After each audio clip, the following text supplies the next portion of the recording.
నమస్కారం. Face expression గురించి, face ఎక్సర్సైజుల గురించి ఇంతకుముందు ఒక వీడియో చేసుకున్నాం.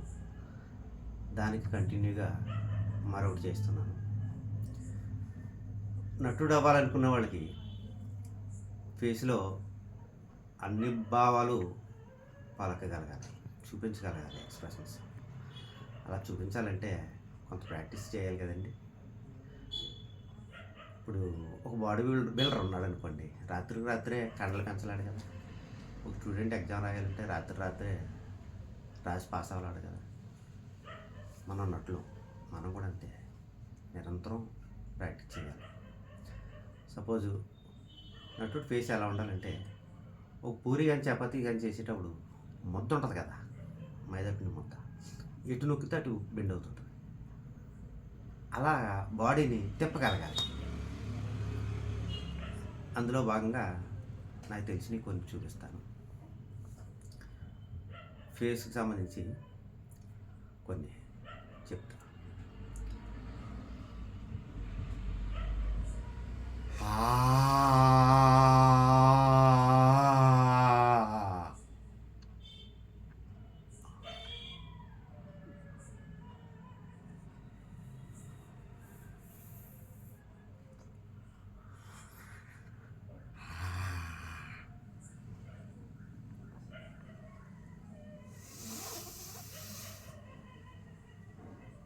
ఇదేంటంటే, నోరు సాగినప్పుడు మనకి ఎప్పుడన్నా నవ్వాలనుకున్నప్పుడు ఎంత కావాలో అంతా విచ్చుకుంటుంది.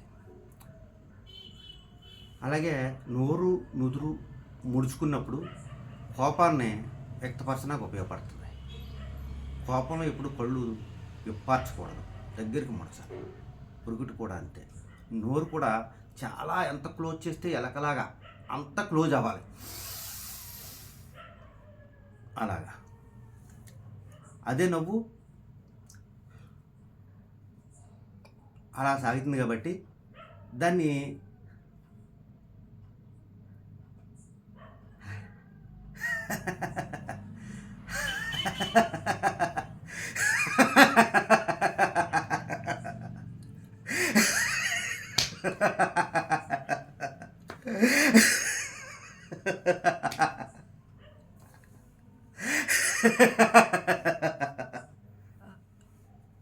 అది ఆ నవ్వులోంచే ఏడుపులో కూడా వెళ్ళచ్చు.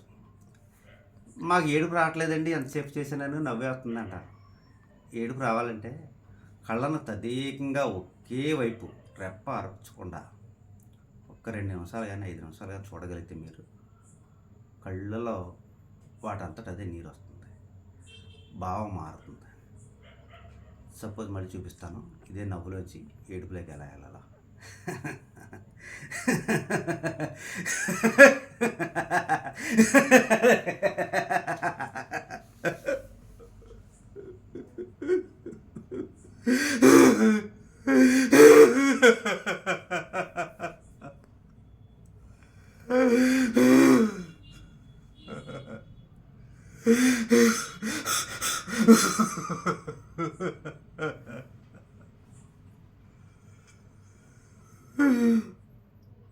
అలా మనకి ఏ స్కేల్లో కావాలితే ఆ స్కేల్లో, లోవా, హయ్యా, మీడియమా, డైరెక్టర్ ఇష్టాన్ని బట్టి మనం పెంచడం తగ్గించడం చేసుకోగలగాలి.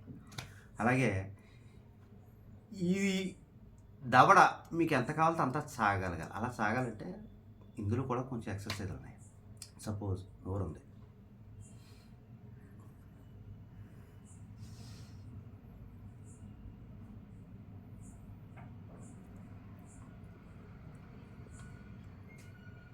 జా కదలాలి. దీనికి సంబంధించి ఒక ఎక్స్ప్రెషన్ చెప్తా.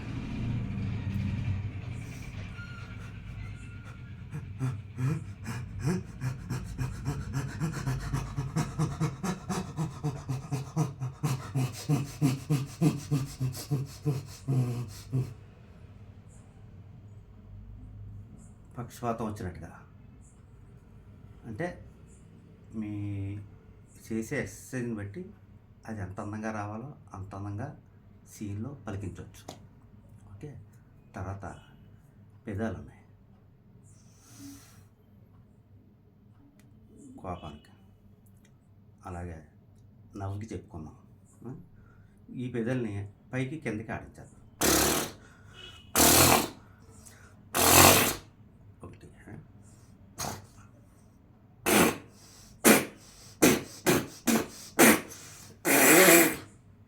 ఓకే. తర్వాత నోటికి సంబంధించిన లోపల టంగని ఎలా పలికించాలనేది తర్వాత ఎపిసోడ్లో మళ్ళీ చెప్పుకుందాం. వీడియో లెంగ్త్ పెరుగుతుంది కదా, ఇక్కడితో సరిపెడదాం. ఓకేనా?